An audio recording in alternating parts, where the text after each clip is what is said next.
کہ جب ایک صحابی نے کہا کہ جنت مانگ، تو نبی کریم صلی اللہ علیہ وسلم نے فرمایا تھا سل ربیہ، مانگ کیا مانگتا ہے؟ تو آپ صلی اللہ علیہ وسلم صحابی نے نبی کریم صلی اللہ علیہ وسلم سے کہا مجھے جنت میں آپ کا پڑوس چاہیے. تو آپ نے کہا کچھ اور مانگ.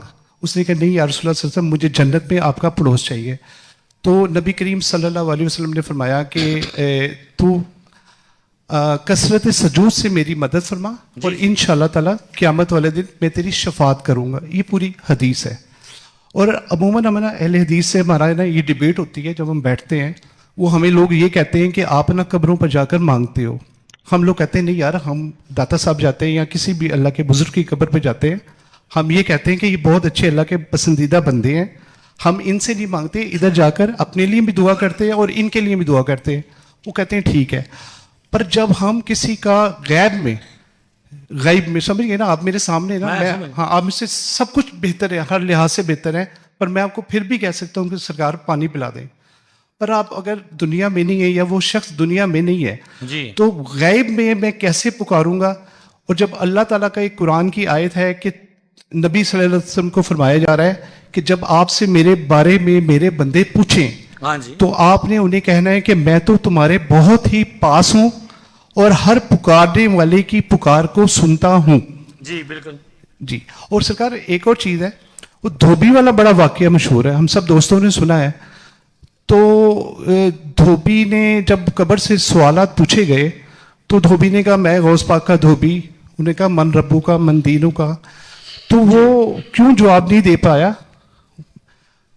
مطلب یہ سوال تو اللہ کے نبی نے اپنے صحابہ کو بتائے ہوئے کہ جب قبر میں آپ سے فرشتے پوچھے ہیں تو کل میں عرض کرتا ہوں، سمجھ گیا ہوں. اب یہ ہو گیا نا، دھوبی والا بھی میں عرض کر دیتا ہوں. آپ نے یہ کہا کہ بھئی وہ کہتے ہیں کہ غیب سے مانگنا کیا ہے؟ شرک نہیں ہے. غیب سے مانگنا شرک ہو جائے گا، سامنے مانگے تو شرک نہیں ہوگا.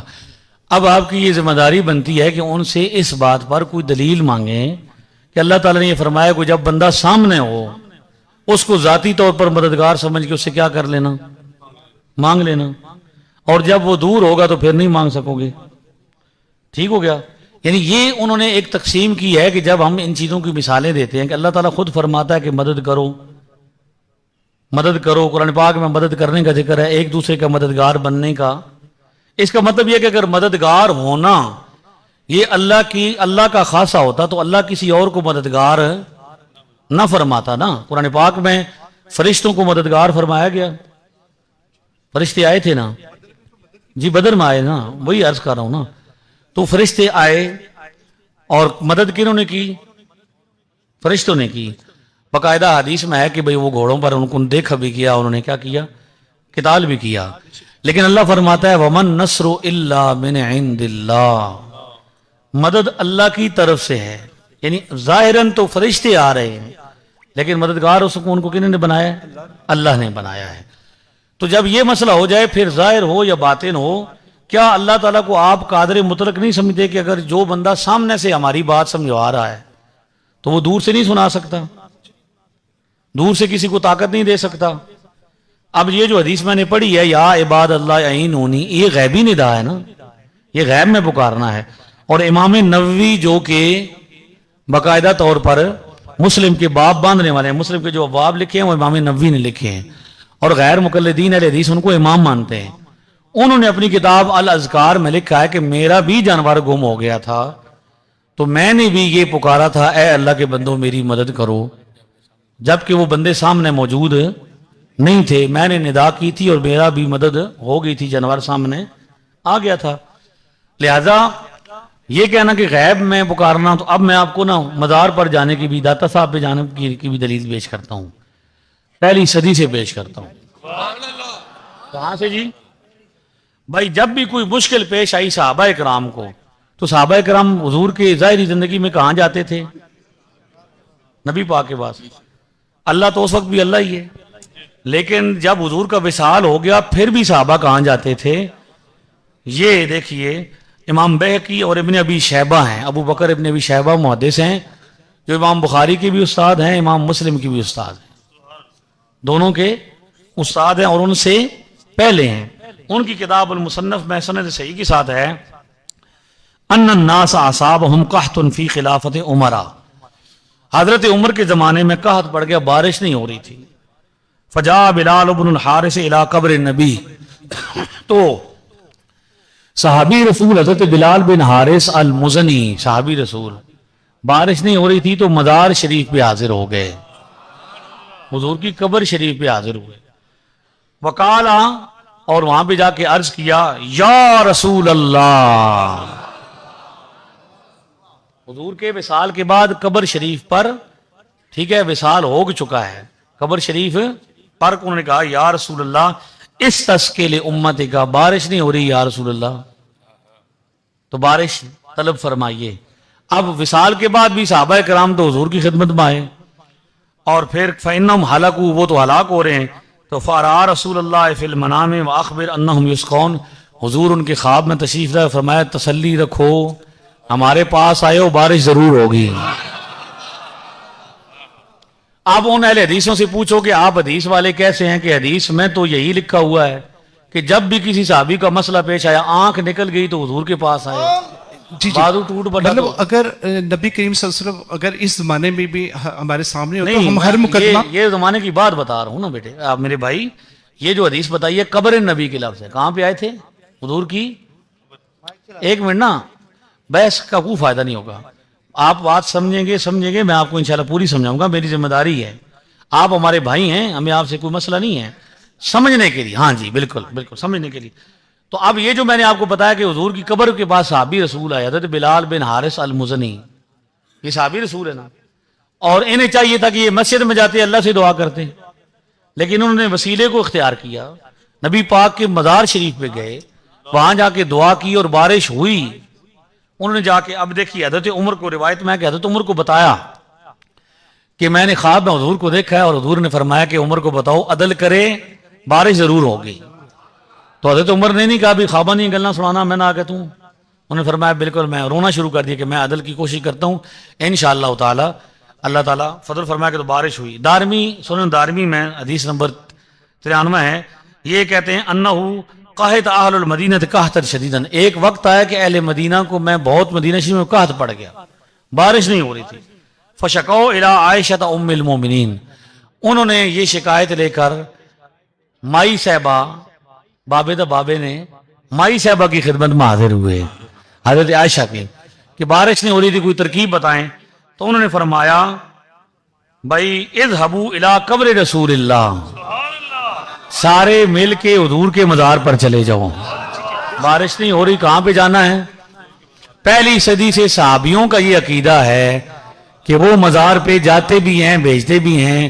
14ویں صدی میں وہاں بھی کہتے ہیں مزار پہ نہیں جانا چاہیے تھا, تو لیٹ ہو گئے ہیں. کیا ہو گئے ہیں؟ بات مجھے پوری کرنا ہے, میں پوری کر رہا ہوں, ٹھیک ہے. تو انہوں نے کہا کہ بھائی جاؤ حضور علیہ الصلوۃ والسلام کی مزار شریف کا جو اوپر کیا ہے چھت ہے اس کو کھول دو, جب قبر شریف اور آسمان کے درمیان کوئی پردہ نہیں نہ رہے گا تو پھر آسمان پھٹ پڑے گا. تو میرے پیارے بھائی یہ صرف ایک مثال ہے, ورنہ احادیث میں ایسی مثالیں موجود ہیں کہ دور سے بھی پکارا, ٹھیک ہے, اب دور سے. جی بالکل آپ صحیح فرما رہے ہیں. وہ بلکہ حضرت عمر فاروق رضی اللہ تعالیٰ عنہ والی مجھے حدیث یاد آ گئی بخاری کی 1010 کہ آپ نبی کریم صلی اللہ علیہ وسلم کے مزار اقدس پہ روز انور پہ آئے, اور آپ نے کہا کہ پہلے پہل تو ہم آپ سے دعا کرواتے تھے وسیلے کی کہ بارش برسا دیں, پر آج ہم آپ کے چچا کو لے کر آئے ہیں, تو اللہ کے کرم سے بارش ہو گئی. جی نبی کریم صلی اللہ علیہ وسلم کے وسیلے سے تو مطلب کوئی اختلاف ہی نہیں نا, حضور صلی اللہ علیہ وسلم کی ذات مبارک سے کس کو اختلاف ہو سکتا ہے. آپ کی شان تو یہ قیامت والے دن بھی جو پروٹوکول لگنا ہے نا وہ نبی کریم صلی اللہ علیہ وسلم کی ذات کے لیے لگنا ہے بے شک. تو بس میں یہ سوال تھا, اور دوسرا میرا دھوبی والا واقعہ, ہاں وہ رہ گیا معذرت کے ساتھ. تو آپ کو سمجھ آ گئی ہے کہ صحابہ کرام جو ہیں وہ اسی طرح کرتے تھے, اور وہ جاتے تھے اور غیب میں بھی پکارتے تھے, سارا سلسلہ تھا. اب دھوبی والا واقعہ یہ ہے کہ بھئی بات نا, آپ کا اسم شریف کیا ہے, نام کیا ہے؟ ماشاءاللہ شاہ صاحب, گزارش یہ ہے کہ سب سے پہلے کسی بھی مسئلے کو جب کیا جاتا ہے نا, اب یہ کرتے ہیں کٹنگ. ہماری کسی کتاب میں دھوبی والا واقعہ موجود نہیں, ہمارے کسی عالم دین نے اپنی کتاب میں کسی کو اس کو لکھا نہیں. یہ واقعہ لکھا ہوا ہے مولوی اشرف علی تھانوی صاحب کی کتاب میں, جو کہ دیوبندی ہیں. پیر اجمل صاحب, ڈاکٹر طاہر, میں عرض کر رہا ہوں نا, میں ان کی ترجمانی کر رہا ہوں. میں بتا رہا ہوں نا، بات آپ پوری سنیں گے تو سمجھ آ جائے گی. ان کی کتابوں میں لکھا ہوا ہے. کہاں پہ لکھا ہوا ہے؟ ہمارے علماء بطور الزام کیا کرتے ہیں؟ الزامی طور پر کہتے ہیں کہ آپ لوگ ان چیز کو نہیں مانتے نا، غوث پاک کو، تو آپ کا مولوی اس کتاب میں لکھ رہا ہے، یہ بطور حجت اور دلیل کے پیش کیا جاتا ہے. ہمارا نظریہ یا ہماری کسی کتاب میں یہ واقعہ بیان نہیں ہوا. پہلی بات یہ ہے جی، میں عرض کرتا ہوں.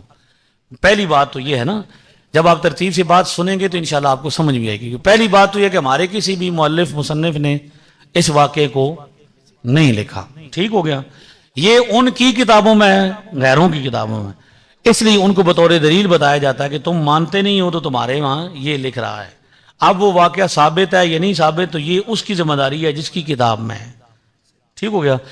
اب اگلی بات کہ آپ یہ کہتے ہیں کہ بھائی، یہ ابن ماجہ مجھے دکھائیں کہ بھائی کوئی بندہ اگر یہ کہے کہ کیا ولی کی خدمت کا صلہ مل سکتا ہے کہ نہیں مل سکتا، ہیں جی، تو یہ ابن ماجہ میرے ہاتھ میں، سنن ابن ماجہ میں، ٹھیک ہے، 3 صدی کی کتاب ہے. اس میں حدیث نمبر 3685 ہے. اس حدیث میں لکھا ہوا ہے کہ نبی پاک نے خود فرمایا، ایک طرف جہنمیوں کی صفیں ہوں گی اور ایک طرف جنتیوں کی. جہنمیوں کی صفوں میں سے ایک جنتی بابا گزرے گا. اب وہ کون ہوں گے؟ داتا صاحب ہوں گے یا خواجہ صاحب ہوں گے؟ یہ اللہ جانتا ہے. بابا ہوگا، بارہ جنتی ہوگا، وہ گزریں گے. ایک بندہ کہے گا بابا جی میں نے آپ کو پانی پلایا تھا، بابا اسے جنت لے کے جائے گا. دوسرا کہے گا میں نے پانی پہ وضو کرایا تھا، بابا اسے جنت میں لے کے جائے گا. تیسرا کہے گا میں نے آپ کو ایک کام کہا تھا، آپ نے مجھے کام کہا تھا، میں نے آپ کا کام کیا تھا. اگر وہ بھی اس کو جنت میں لے کے جائیں گے.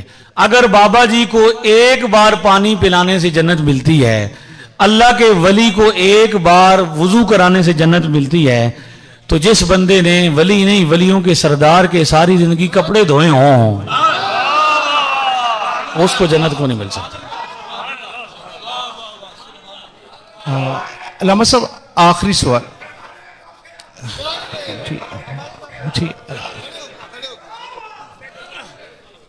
ماشاءاللہ، اللہ پاک سب کا ذوق سلامت رکھے. ماشاءاللہ. علامہ صاحب آخری سوال ہے.